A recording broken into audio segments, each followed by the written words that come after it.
bill that we all voted on in the committee. How many of you have been to a committee hearing before? So a decent amount, but usually what happens is that, so we would have a hearing on the bill, and the bill might be the congressional maps, and then people could go up and provide testimony and say, I love this map, or I hate this map, or I would like this map better, or I would feel it would be more representative if you amended it or changed it in this way. Then, after we had that public hearing, then the committee would vote on the bills. The House members would vote on their version, the Senate members would vote on their version, and then the House would have their committee of the whole, so the entire House would meet and vote on the bill, and the entire Senate would meet and vote on the bill, and then those bills, if they were exactly the same and didn't have any changes, would go to the governor, who would then either sign them, let them become law without her signature, or veto them. So that's the normal process that we would be looking at for this. But to complicate matters a bit further, we have never in the history of our state had this sort of midterm, so this new 5-year congressional redistricting. This is not normal. We do not appear to be having any statewide redistricting road trip where we have town halls all over the state to get input from people and meet them where they are. And perhaps most importantly, we may not even have a redistricting committee meeting. Because as the vice chair of the Rules Committee, I can tell you there is a parliamentary procedure called emergency final action subject to amendment and debate. I know I'm really getting in the weeds here, but we might not even have a hearing on these maps. These maps might be brought to the House floor and to the Senate floor, and if there is a 2/3 majority in the House and a 2/3 in the majority that supports moving to emergency final action subject to amendment and debate, say that 3 times fast, then we could go in, sit there, committee of the whole, and you, as the public, get 0 input. Now, I'm not saying that is what will happen, but we have heard that that is a possibility that can happen.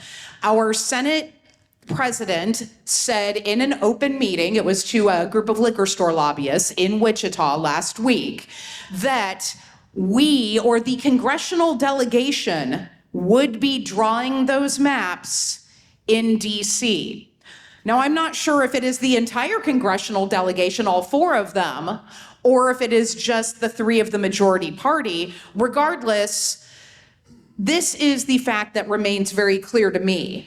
We are Kansas. We do not let DC tell us what to do or what not to do. I have the distinction of having served on both the Republican side and the Democratic side of the state line, and I take dictation from no president. Does not matter. If Biden asked me to do this, I would be telling him where to go as well. It is highly inappropriate. But regardless of that, I think one of the main cruxes of the issue that we have is this: the lack of public input and the fact that we do not see, first of all, the congressional delegation should not be drawing the maps at all. That is a task that falls to the legislators. And second of all, that work is regarding Kansas and should be done in Kansas. Now, these maps have not been drawn yet. I don't think that the DC trip is actually happening until Wednesday. So at this point, this is conjecture. I'm really hoping that folks change their minds and that we follow proper procedure. But I hope I've made it very clear to you what proper procedure is and the way that things are looking to continue, so we can continue our discussion here. But I wanted to let you know that there are obviously these parliamentary loopholes that we have to pay attention to.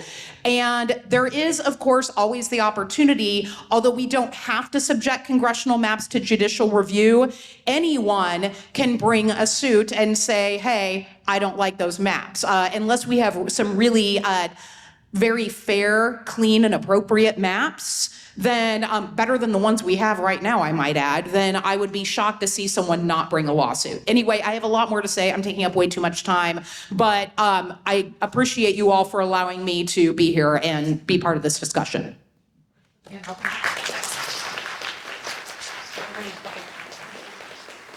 Thank you. And that does do a great job of kind of level setting the background. So I appreciate that you took the time to, like you said, go down into the weeds. So thank you so much.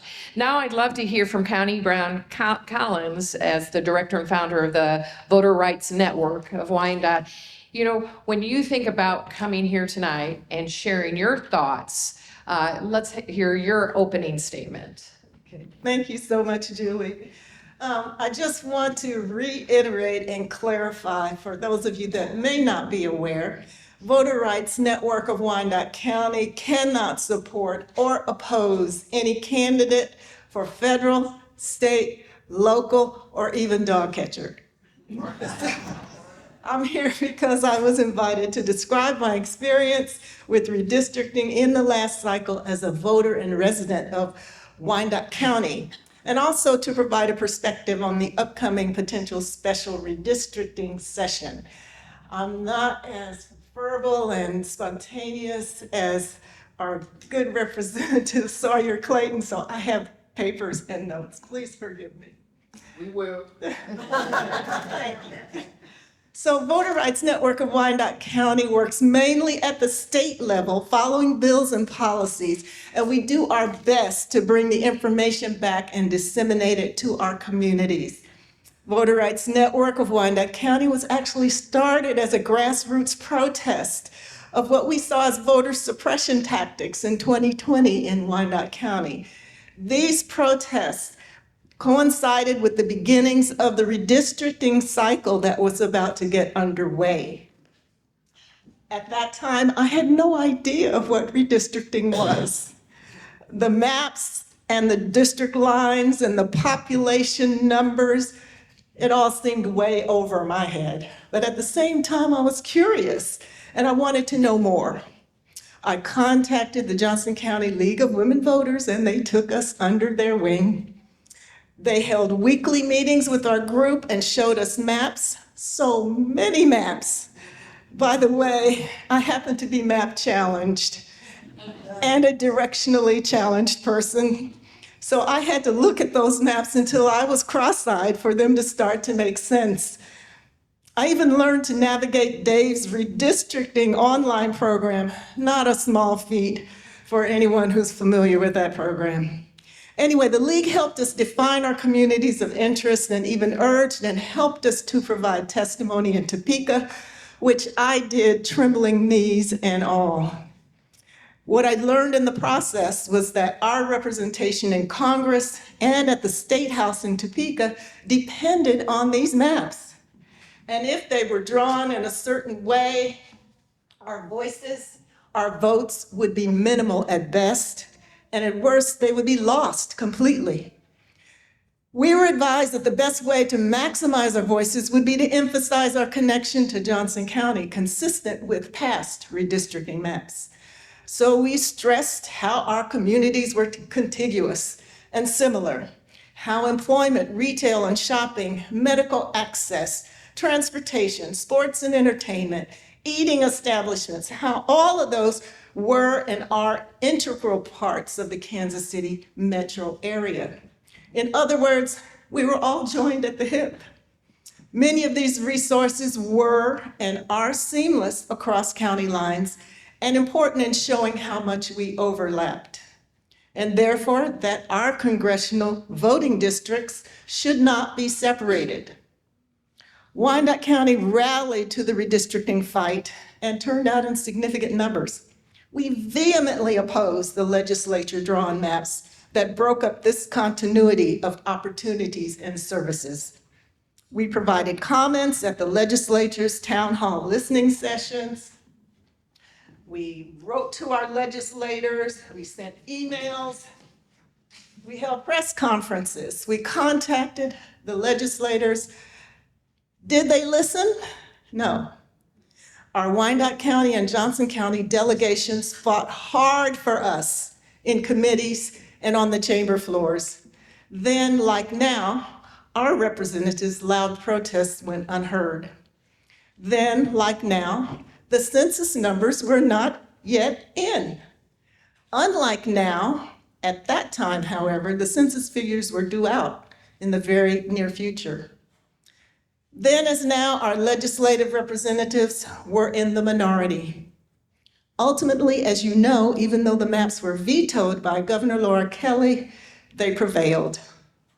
Wyandotte County was thus split roughly in half, with the northern half in District 2, my half, now Representative Derek Schmidt's district, while the southern portion remained in Representative Sharice David's district, which was District 3, along with Johnson County, which remained whole. We went to court after that, and I was a plaintiff in the lawsuit brought against the state by the ACLU and others. These are all issues that impact us. Excuse me. And you know the outcome of what happened at the court level. We won at the district court, but we lost at the Supreme Court and at the US Supreme Court. How have we fared since then, since we were divided as the small county that we are? Well, perhaps I can speak for most folks like me in our county by saying that we don't feel our voices are heard and our needs are being met. We don't feel our priorities and values are represented in Congress. We would not have voted for the BBB, I can't say the whole thing, and many of the executive orders. We do not agree with abolishing DEI programs. We do not agree with cuts to Medicaid and the Affordable Care Act. We do not agree with trying to establish birthright citizenship. We do not agree with ICE raids. We do not agree with detentions of law-abiding immigrants to this country. We do not feel LGBTQ+ rights should be trampled and eliminated. We support public schools and not siphoning funding from them to prop up private schools. The list goes on. These issues and policies that directly and negatively impact our communities, they impact both of our communities in Wyandotte and Johnson counties. These have impacts to us all.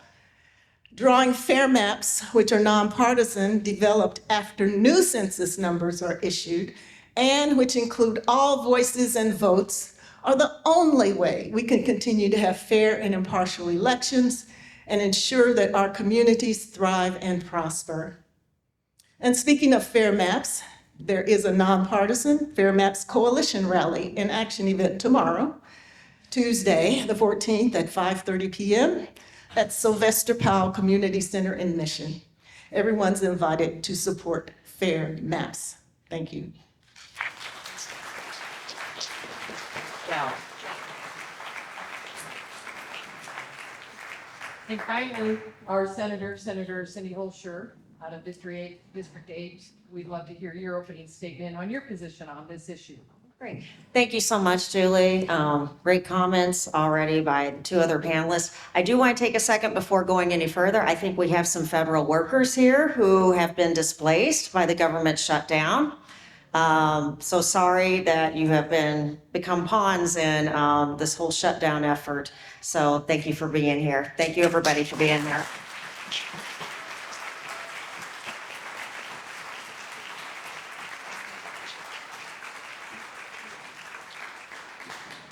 I'm State Senator Cindy Holscher, District 8. As mentioned earlier, I started out in the House, did 2 terms there, then crossed over to the Senate in 2020. And a couple things I want to share with you, and I really appreciate the perspective that Connie shared in terms of Wyandotte County and the efforts that were led there in terms of pushing back the last time. And here we are again with the prospect of redistricting. And there's a couple things I want to mention. It's imperative, of course, that with this prospect, that legislators hear from you all, the constituents. And I think a lot of us were waiting to see if there would be town halls. Apparently none have been called other than this one at this point. And what we are hearing is that there's the potential of the actual session being held on November 7th. So that's right around the corner. Things can move very, very quickly. And what I wanted to share with you in particular was, when we reflect back to the last time redistricting was done, this is what was said by Senate President Ty Masterson on the floor on January 21st, 2022. And he said, quote, "Johnson County's never been divided, so the political decision was that Johnson County is the core. It makes no sense to divide it." He continued saying, "I was thankful the numbers came out and the minority voice is preserved. The core is Johnson County. Everything else is a subset of that. So I would contend that any map that divides Johnson County violates redistricting guideline 4C." Pretty interesting, especially now since it sounds like dividing Johnson County is on the table in this upcoming session. So what we do know is that it sounds like Wednesday, a number of our representatives here in Johnson County will be traveling to Washington, D.C. My understanding is that some of our representatives have not yet made up their mind in terms of potentially supporting a special session for redistricting. So it is imperative that you reach out. It's great that you showed up tonight so that you can, at a later point, share your thoughts and feelings on redistricting. But here's one other thing I want you to keep in mind. Whenever a special session is called, it doesn't mean that it can be limited to the topic at hand. So not only could potentially redistricting be brought up, other bills can be brought up too. It's very concerning, especially when you consider the makeup of this legislature and if there are other topics that they want to bring forward. So we will keep an eye on what happens Wednesday. We will see how that trip affects people, and I will certainly urge you to reach out to your representatives and your elected officials to voice your opinion. Thank you.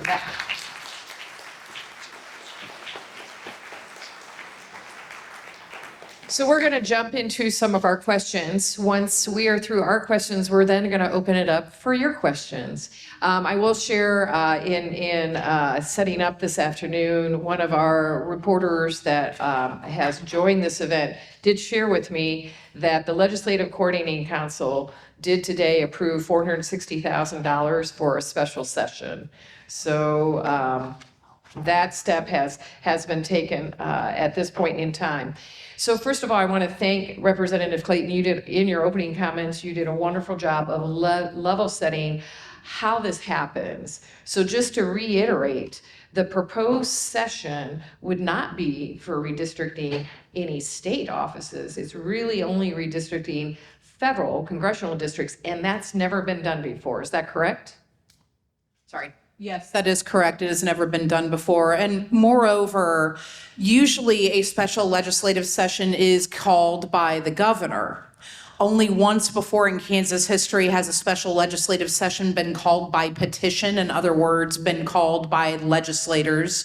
When that's the case, you need a 2/3 majority in the Senate and a 2/3 majority in the House to sign onto a petition with a notary so that you know it's actually them in order to convene the special session. And a special session has to be called for a reason.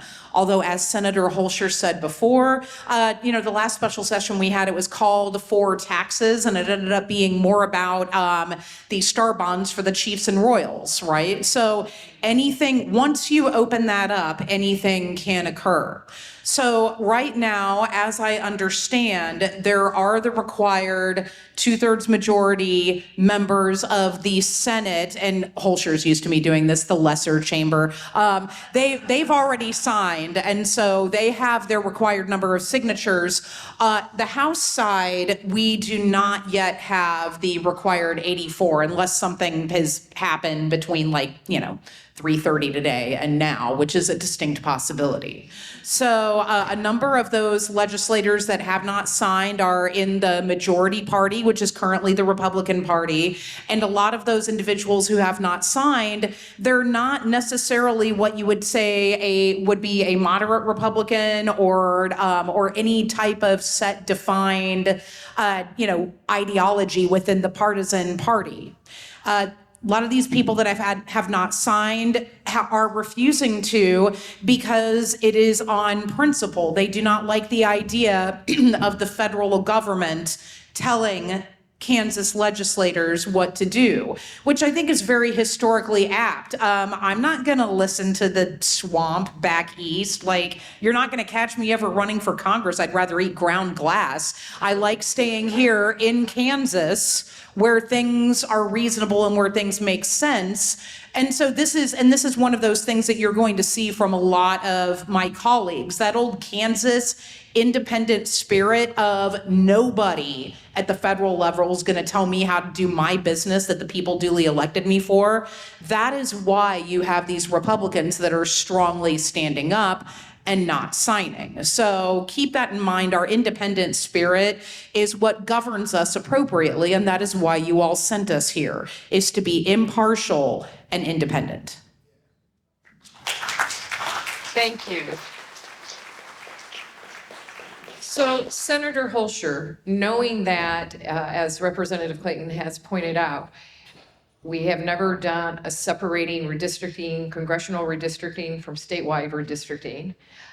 There's only one other time in history that it has been the legislature that has called the special session, not the governor has called the special session.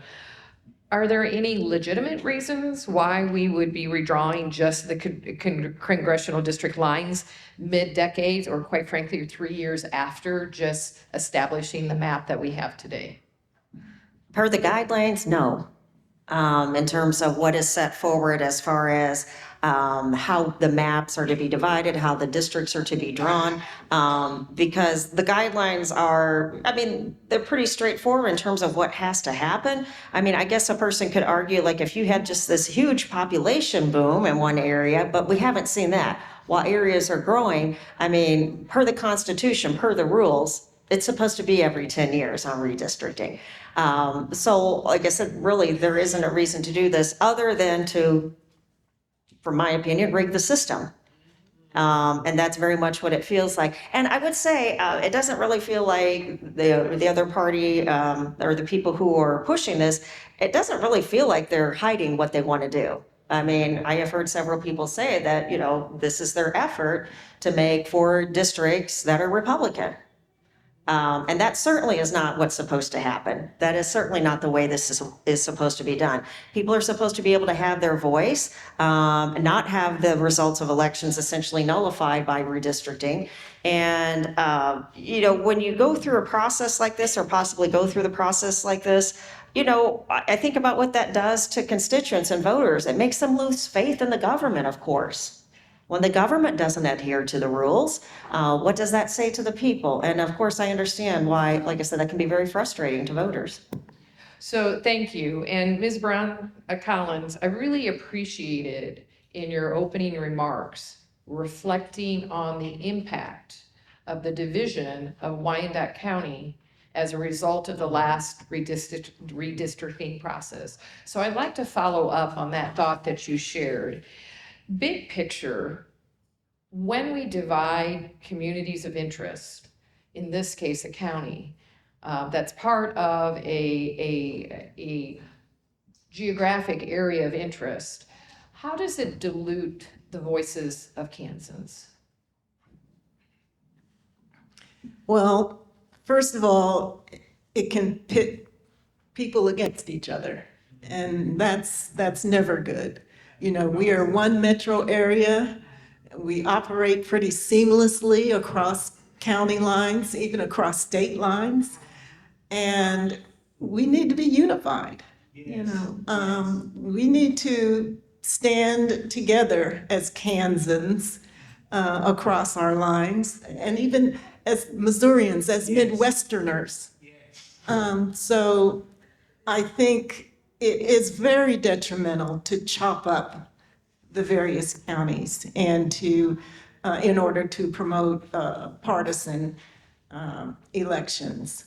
And it just shouldn't be done. So today, if there is an issue that is unique to Wyandotte County, in effect, you have to have that conversation with 2 different congresspersons, right, at the federal level, and have them both be on the same page with maybe a need or a request from the county level that has that to the federal level that has impact be it a grant, be it a type of funding, be it a policy that would have direct impact on your county. Today, you would have to get 2 different congressional districts to be in agreement in how they would approach that at the federal level in championing a need. Yes, I think most people do not even approach the District 2 representative, for their needs and for their priorities, which is shutting down their voices essentially in Congress. I think most people, if they have a choice, they do still go to their District 3 person, their former District 3 person. And so it's not a good situation when you feel powerless to be able to put forth your needs and wants, your priorities, because you don't feel you'll be heard. So yeah, that's very much the case, and it's disheartening to a lot of people in our. So this is important that you're sharing that lived experience of what it looks like in Wyandotte today because of that division of the county into 2 congressional districts. So let's take a look in Johnson County. We know that Johnson County is the most populous county in the state of Kansas. We're home to about 1 in 6 Kansans live in Johnson County, and we're a little bit better than 30% of the state's GDP. So now the question for for Representative Clayton and Senator Holscher, what would be the impact for Johnson County if the county were to be split amongst multiple congressional districts? How would splitting up Johnson County impact our ability to have concerns or opportunities addressed at the federal level, to be heard as one voice impacting issues for our Johnson County residents? Whoever would like to begin? Well, it just very much dilutes our voice. And that's a huge concern because, as Connie pointed out, you want your community to be able to work together.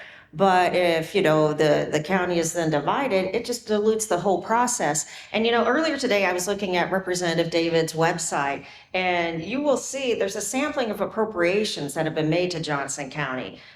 Things like security modernization projects, improvements to New Century Airport, other things. I mean, you have to think about the fact that while these appropriations are made on the federal level, the county is responsible in the end in terms of the whole process there and the oversight. And I start to think about, again, if you have to then talk to 2 different people about something that you're trying to get for your county, it complicates the process. You don't really have that one voice. You don't, you aren't even given the right to have a unified community as you should. And that very much concerns me. And, while I'm concerned about, part of this is about the potential displacing or an effort to displace my friend Sharice Davids, I'm also very concerned about what this does in terms of, again, those federal grants and programs that we need. Thank you.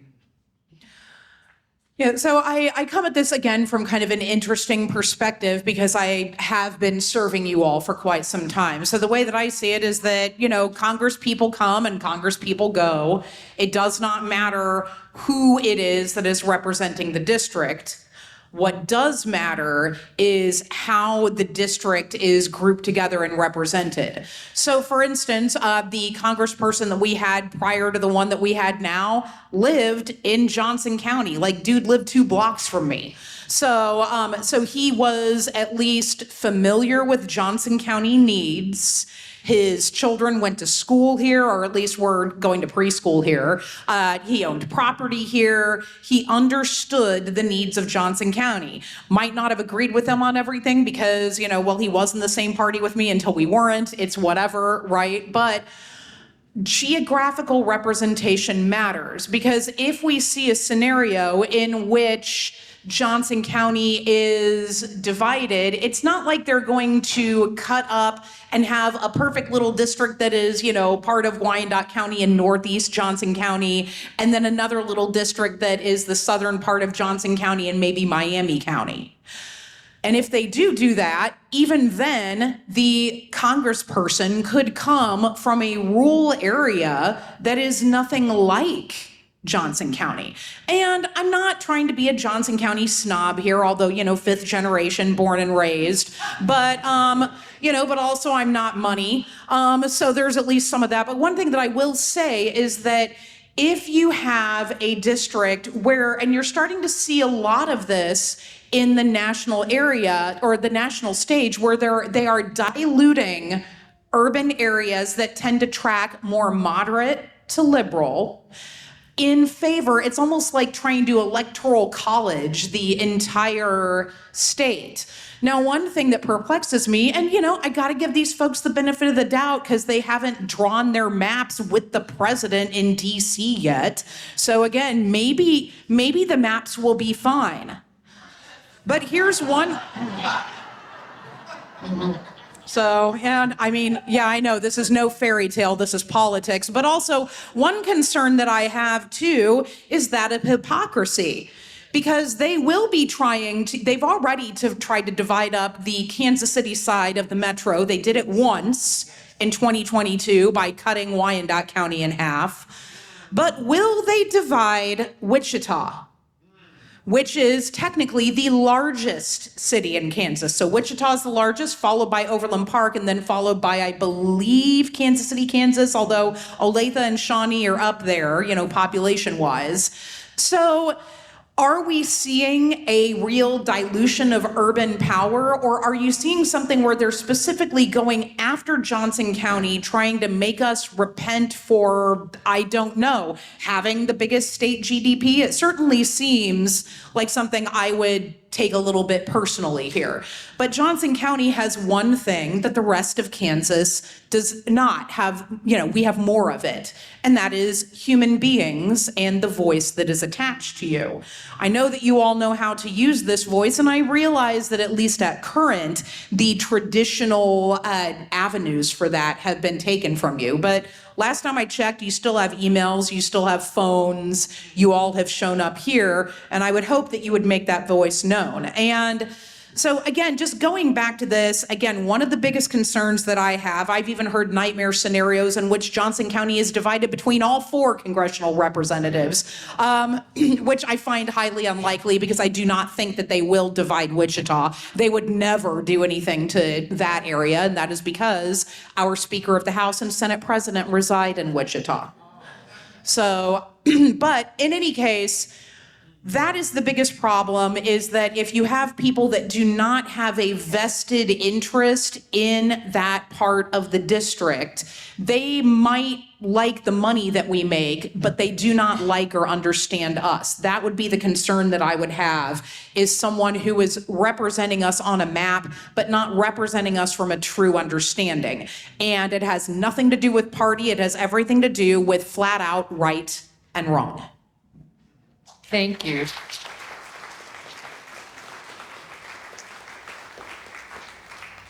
So to underscore a point that you shared in your comments, Senator Holscher, I'd love to have you reflect a little bit on, we have had a changing dynamic in Johnson County, our largest county in the state. So, what is the focus on changing the political representation of places like Johnson County, which we've seen growing and diversifying in its makeup?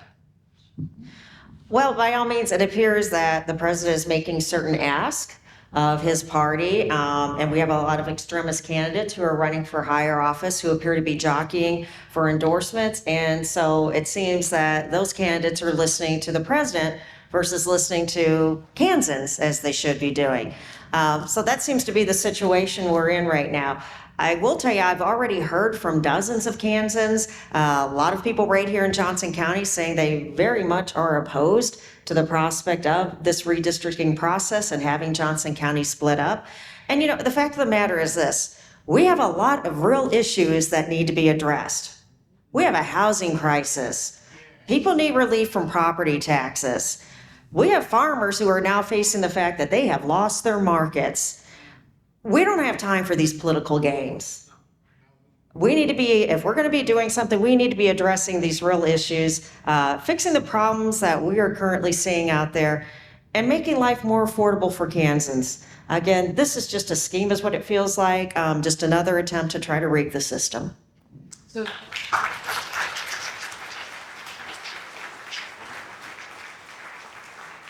To follow up on that point that you just made, and recognizing that as I said earlier, the Coordinating Council has preliminarily approved the $460,000 that it would cost to do a special session. What is lost when our focus becomes partisan map drawing over addressing issues such as property tax, cost of living, and having districts that cover common areas of interest? What is lost when our focus is off of that at the legislative level and on this issue instead?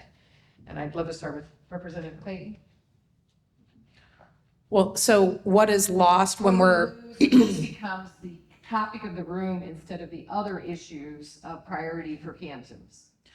the most important thing that is lost in this is the sacred trust that should exist between us and the people that we serve. Because if, and you find this out pretty quickly after you get elected, that there is only one currency in the world of politics that matters, and it's sort of the dual currency, a dual-sided coin, if you will, of trust and respect. If if I have any constituents in here, you did not send me there to play games and to make people happy or make people angry. You sent me there to basically uphold my oath to the US Constitution and the state constitution and to appropriate funds. A lot of times I'll sit there and I'll look at these moments and I'll think, this is why everyone hates us. This is why everyone hates politicians. It's when these types of games occur. And so that is what is lost, that sacred bond of trust and respect that should exist between you, the tax-paying constituents, and us, the ones who are bound to serve you.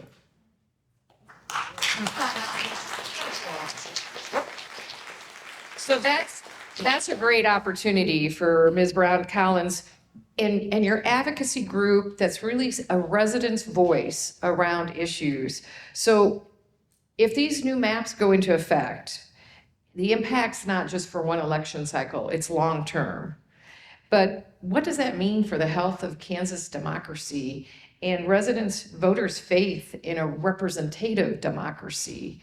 From your perspective, when you think about the advocacy work that you do, how do these actions impact voters' faith?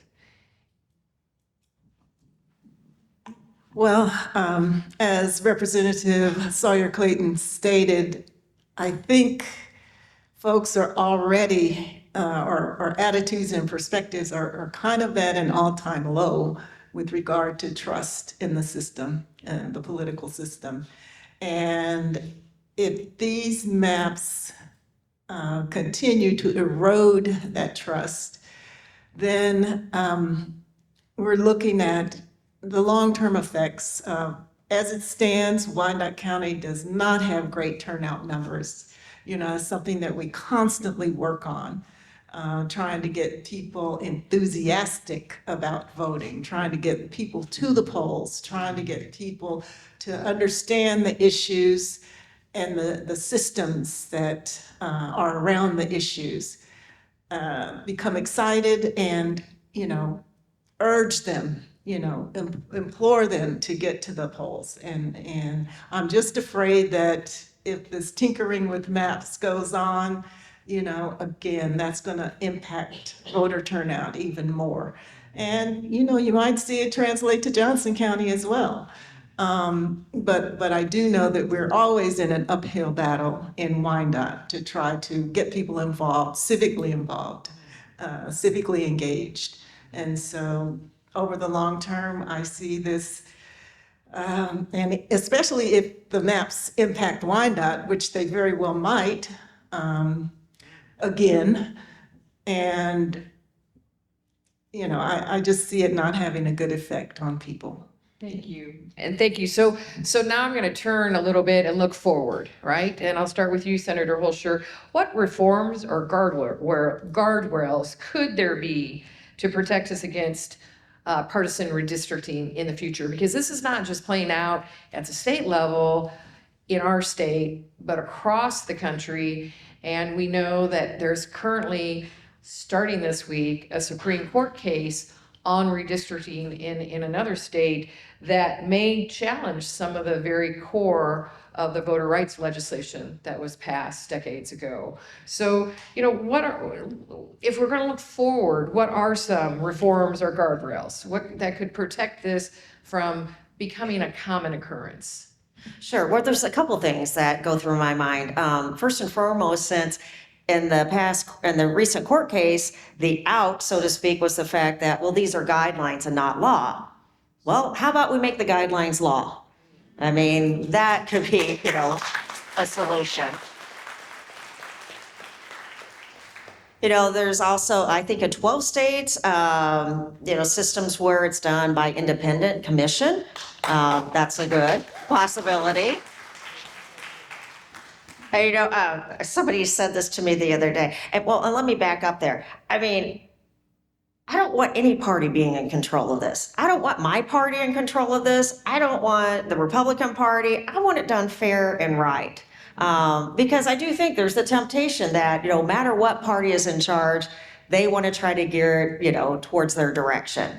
So I'd rather have it, like I said, independent counsel, make these rules law. But somebody said something to me the other day on this topic. They said, AI could just do this for you and do it pretty fairly.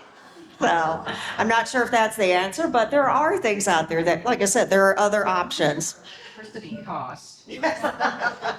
But there are options that are good, that are fair and right for the people. And Representative Clayton, do you have any thoughts on this topic as far what can we do? What are some things that we can change? Well, again, so if we're talking about things that we could change legally, again, some changes to Article 10, because again, there are no real set federal guidelines in Article 10, and you can bet that our besties who are going to DC are going to cite that and say, well, it's not really in the Constitution. I mean, one of the things that I've learned as the vice chair of the Rules Committee is that parliamentary procedure is tricky for a reason. If there is a loophole, people will find it. And you, as the people, have to make sure that you are putting stricter controls on us. So remember, and I think this is one of the things that a lot of folks forget because we get busy, we have lives. Most of you would rather be at home in your sweatpants watching anything, literally anything than this, right?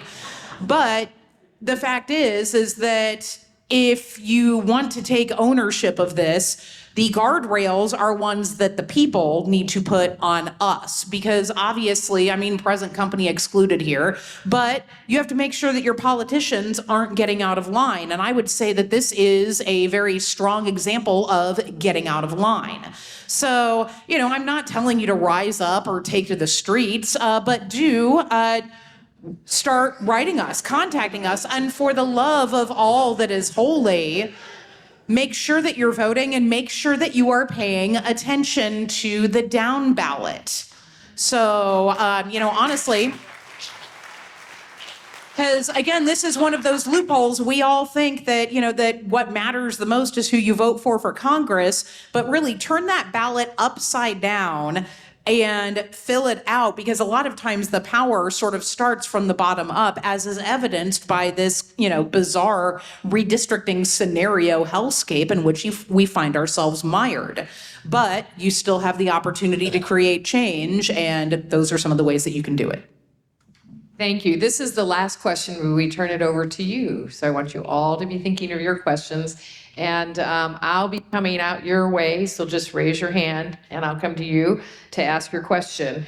So what can Kansans do to fight back and ensure their voices aren't canceled out when politics is prioritized over policy? Who would like to begin? I mean, honestly, I always talk about this, that, some of the best ways to affect change are go home and you probably have some friends that are, normal, that don't come to stuff like this, right? That you can talk to. We talk a lot about, I talk a lot about the back fence conversation. And I mean, let's be honest, no one's really hanging over the back fence visiting with people, but you are going out with them for happy hour or for book club or for literally anything other than this. And you can say, oh, I went to this thing and this thing is happening. Start having that conversation, because here's the thing, I am not going to purchase things or change my mind, based on what I see some faceless rando on the internet put. Most of the time, that's not even a real person, right? But I am going to change my mind when a trusted neighbor or the chill relative at the Thanksgiving table does bring that up in discussion. That is how I have seen minds changed. That's how I've seen a major legislative backlash that happened. My first 2 terms was, we were doing all not me, but my colleagues who are no longer in office, by the way, because people rose up and were upset about the way that they were governing or not governing. And those back fence conversations happened. People went to the polls. I know that a lot of you feel disenchanted, but I have seen it work, and I've seen the pendulum swing. And who swings it? It's you guys. This is yours. It belongs to you. For the love, you're paying for it. So go out there and defend it.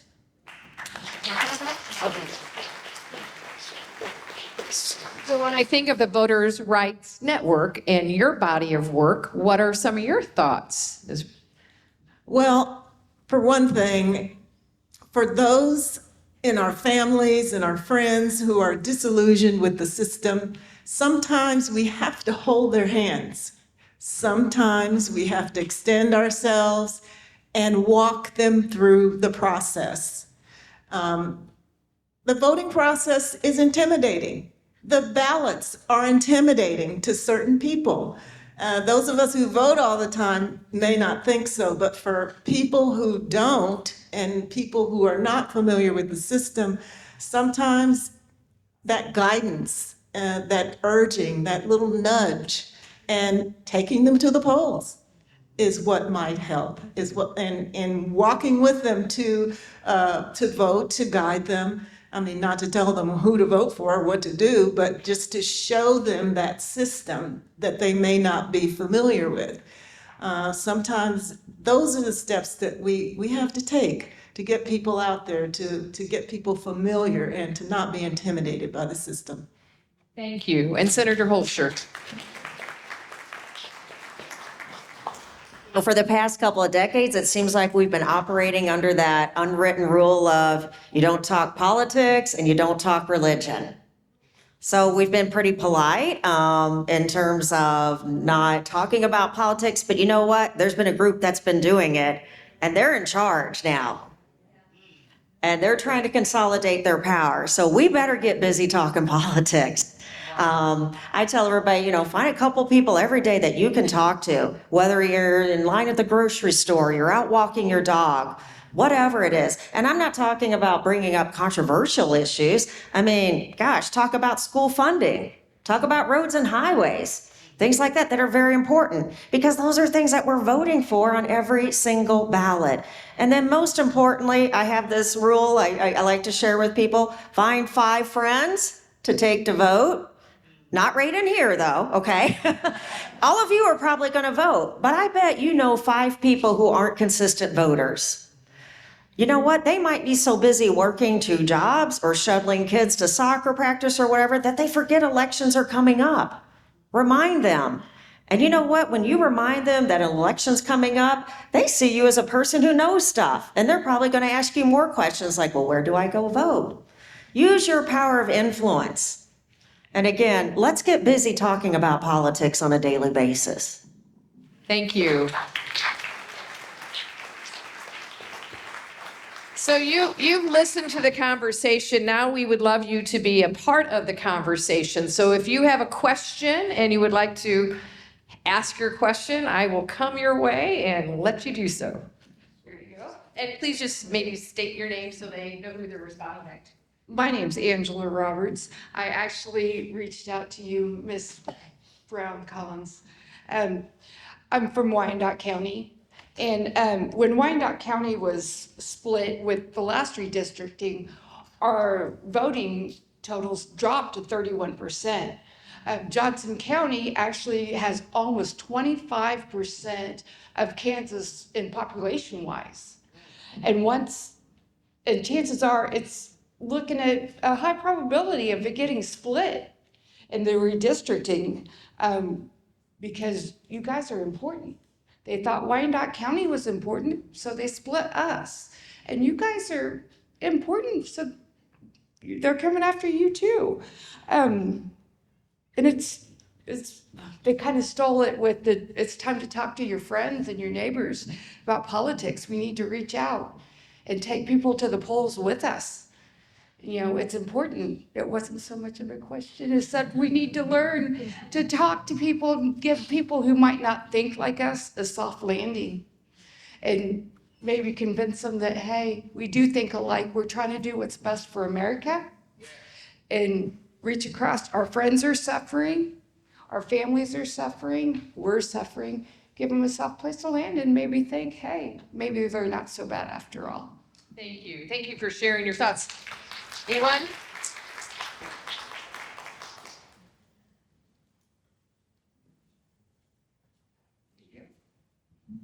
Hi, I'm Susan Norris. I have two questions for you. The first is very tactical.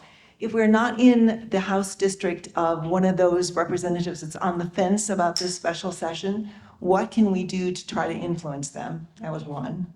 Second, at a much broader scale, we've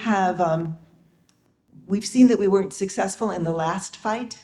What lessons did we learn and what tactics do we need to change? I know you will say, yes, do more of what you were doing, but is there something else that we can be doing that it looks different, that is going to have a different effect?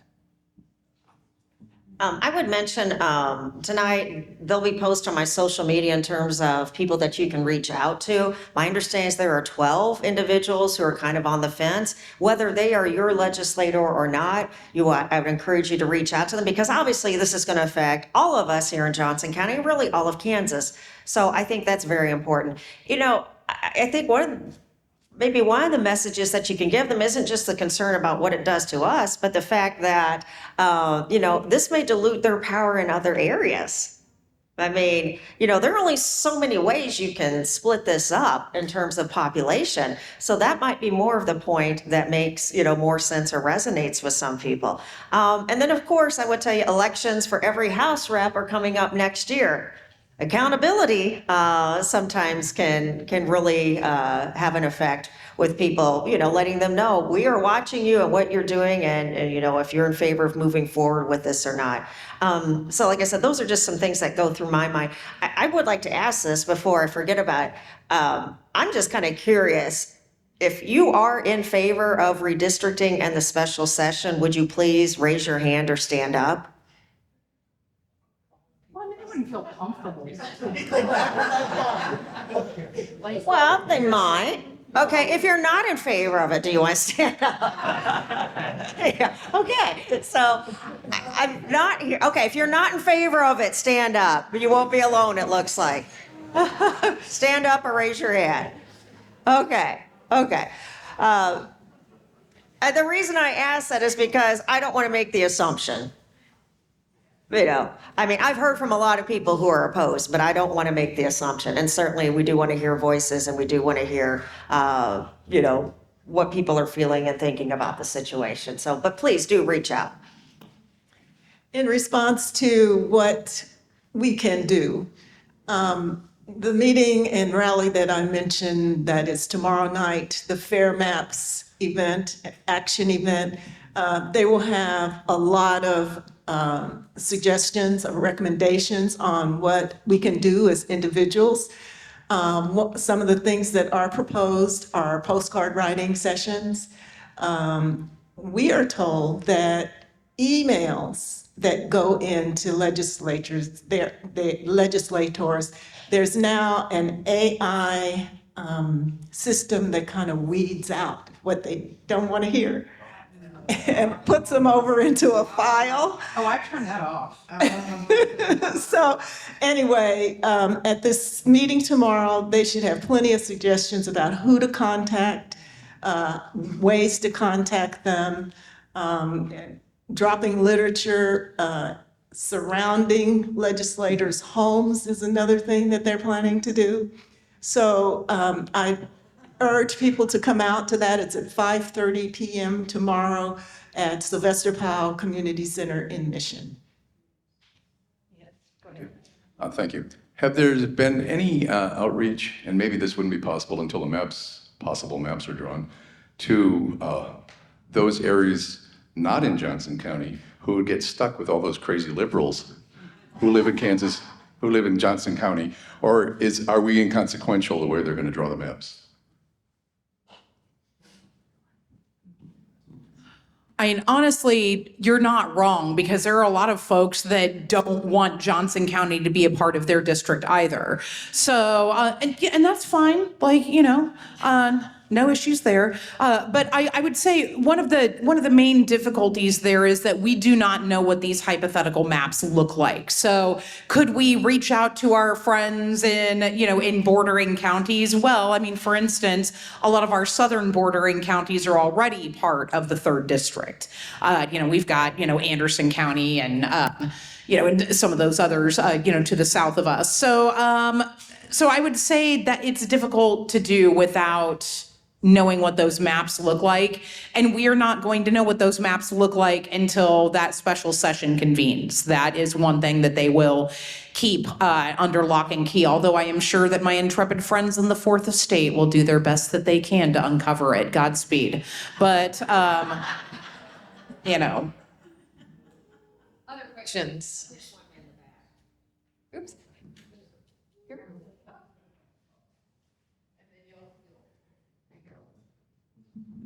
Maybe you mentioned this, but I don't remember hearing it. I'm Nancy Pence, and I'm a volunteer here in Johnson County for the party. How are the people that are proponents of this justifying this as being good for Kansas? What's their statement of why this needs to be done? Have people talked about it and demanded redistricting? Why do they think this is good for Kansas to do right now? So I am not hearing this, at least not directly from any of my constituents, but I have seen it said from folks outside of Kansas that because Kansas went for the current president, that Kansas should have all congressional districts that are in the party of the president. That is the argument that they are making. We will also see the more technical Article 10 argument made, saying, well, they don't specify in the Constitution about congressional redistricting, so they didn't say that we can't, so it doesn't mean that we can't. So we'll see that sort of thing. You might even see an argument saying, well, the population has changed so much in the past, 5 years. So you could see that. But by and large, what a lot of the argument is that because this is a red state, all 4 of our congressional districts should be red. That is what they are saying. So you asked, please don't kill the messenger. And besides, it's important too, you also have to keep in mind that we do live in a time when our algorithms get us things that, it's confirmation bias, right? Like, you guys should see my TikTok feed. It is not based in reality. It's also a lot of cute dog pictures and stuff, right? Because I need my mental health. But it is important to us to talk to other people that do not think and feel as we do, because we are being siloed the same way that they probably, don't necessarily agree with a lot of the, that is why you need to break out of that algorithmic based thinking, because although it sounds crazy of me to say that that is one of the justifications, they feel very righteous, and to them it makes logical sense. Like, okay, well, the state went for the president wants the congressional districts, the people voted for the president, and that is why they're thinking the way that they are. You can't really even be mad at them for following that logic. So we have to come at this from a place of understanding if we are to follow reasonable and viable tactics. I know it's annoying, but or at least I have to do it. Like maybe you guys don't, but as a politician, it's important for me to look and see where the logic of this is coming from. Yeah, hi, I'm Rick. So one of the observations too is that rural families, and that's broadly anybody who's not in an urban community, okay? But there's a lot of hurt out there, and hurt is nonpartisan. So as an opportunity to communicate with folks, to be able to bring up these conversations, as you said, that we need to have with concerns about school funding, concerns about public transportation, concerns about roads and bridges, concerns about all these, things that we rely on that are generally invisible. So that's one aspect, because it's something that I've been struggling with too, is how do I come across to communicate with younger people like my kids' age who are busy raising kids and are not here tonight. I look across here, I see a lot of mature folks, okay, and not a lot of younger people, and but those are the people that are really need to be engaged in this process. They're so crazy busy with their jobs. So, and raising families and those responsibilities. I'll also mention to the mature folks here, don't forget the mantle that you wear, because somebody is always looking to you as an authority. And if you are, as you folks have said too, bringing up these conversations about it has not always been like this. We used to have these things in schools. We used to have these things. So I'll get to my question though at some point.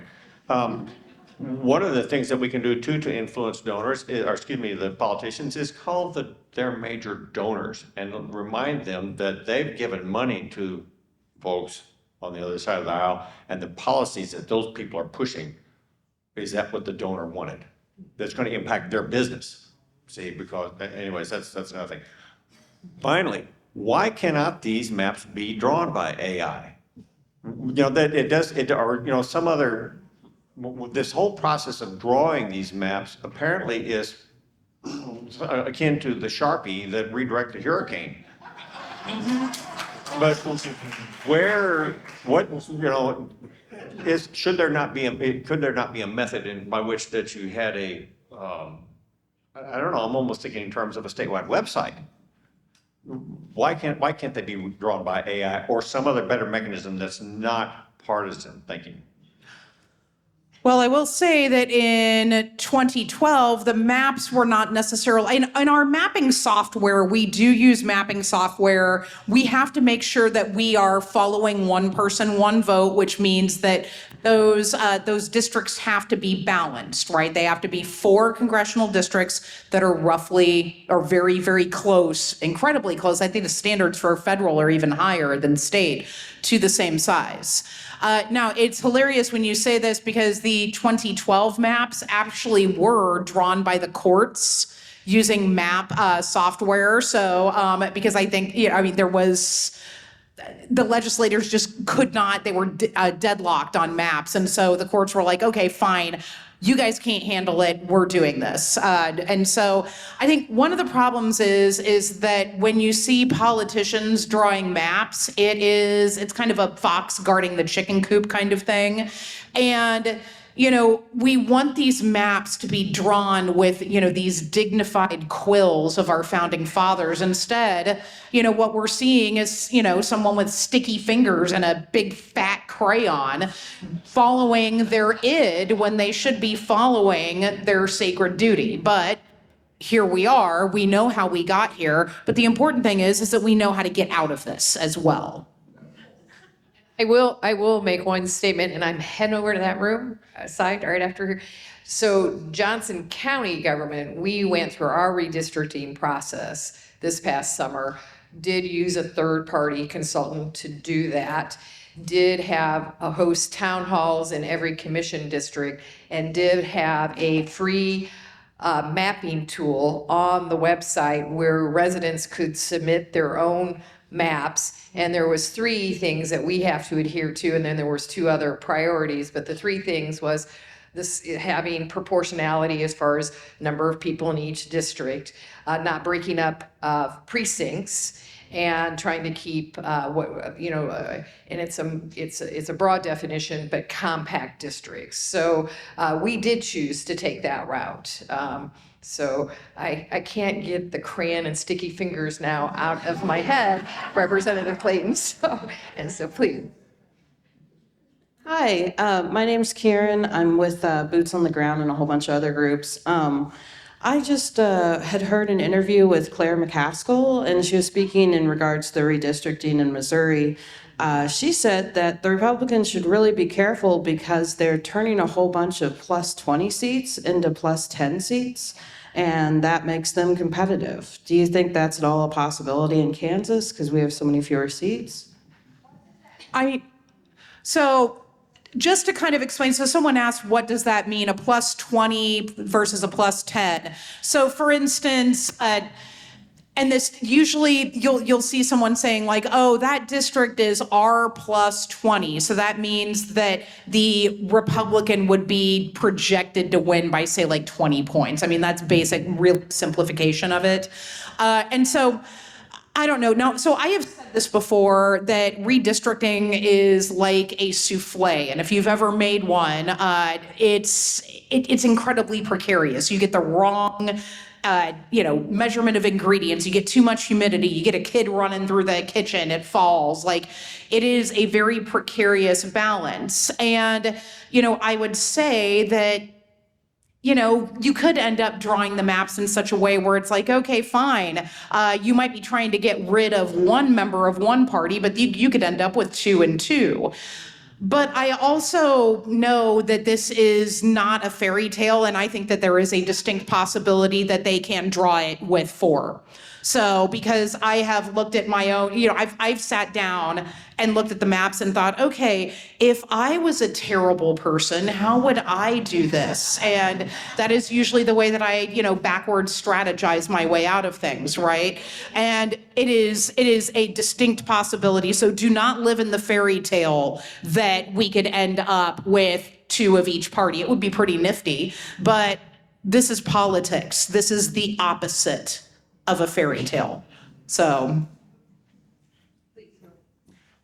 Mark Woods, and so I want to get to some potential solutions. And earlier you talked about the potential for independent, nonpartisan groups that put together the maps based on census data every 10 years. What would it take for us to get to that? Would it entail a change in the Constitution or what? And then I guess while we're at that, why don't we also look at doing our electoral college votes like Nebraska does with the district by district so that, when Johnson County votes one way and Wyandotte County votes one way, that's very different from the rest of the state, at least there's some representation of that in the electoral college.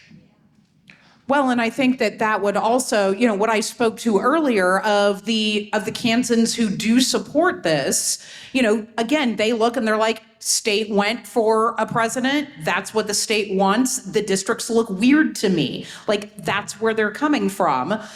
Strangely, I don't think that they apply that same logic to the popular vote went for a different candidate, and yet we have, so that is one of those things. But also, our electoral system and our political system is complicated by its nature. We want it to be difficult to unravel. We want democracy to be difficult to unravel. I would love to see a electoral college sort of situation within our state, the way that Nebraska has. And I have sponsored, I believe at least once, bills that would lead us to a nonpartisan redistricting commission. That takes change to Article 10, which I know you guys will all go home and read tonight. It's like 2 paragraphs. It'll take you 2 seconds. But that is what we need. And in order to do constitutional change, what needs to happen is 2/3 in the House, 2/3 in the Senate, and then a simple majority of you, the people. So it gets put on your ballot. So it is, and again, it's difficult to change our Constitution, although think about it this way, sometimes that difficult change is a good thing, because if it wasn't, then yikes, we could see all kinds of weird stuff. So it is hard for a reason, but I do definitely agree with you, but yeah, so that is what it would take though. For one more question, I saw a couple hands here. Okay. I just want to comment, Chuck Downing, the use of a computer or a committee or whatever, the critical part is what criteria are they using? What are the rules they're going to follow? And the mechanics are, of no consequence. So for congressional redistricting, there are two things that they have to follow. Again, one person, one vote, and following the Voting Rights Act, no racial gerrymandering. Bear in mind, this does not mean no political gerrymandering. We've seen, past rulings where it's like, oh no, that's fine, but no racial gerrymandering. So again, and this follows the landmark, I want to say 1965 Voter Rights Act. I'm reading Lyndon Johnson's 4-volume biography. It's it all kind of gets hazy, but in any case, so I would say that, those are the rules that we have to follow for that. We have a lot more guidelines for state, for the House and Senate legislative, but for congressional, those are the two things, the two sacred things that we have to follow. But 2 isn't a lot. Any other closing? So keep in mind, as I stated earlier, right now, the Supreme Court is about to hear a case out of the state of Louisiana that could challenge the interpretation of the Voter Rights Act. And in that challenge could skinny up the interpretation of that act. I just want to give yourselves a round of applause. Panelists, a round of applause. And I wouldn't be doing my civic duty if I didn't say this. One thing that Kansans forget about sometimes, we have elections every year.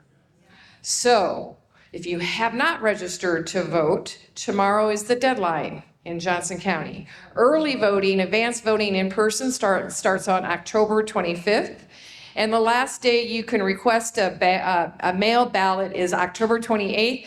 But I please ask you, if you need or want to vote by mail, make that application now.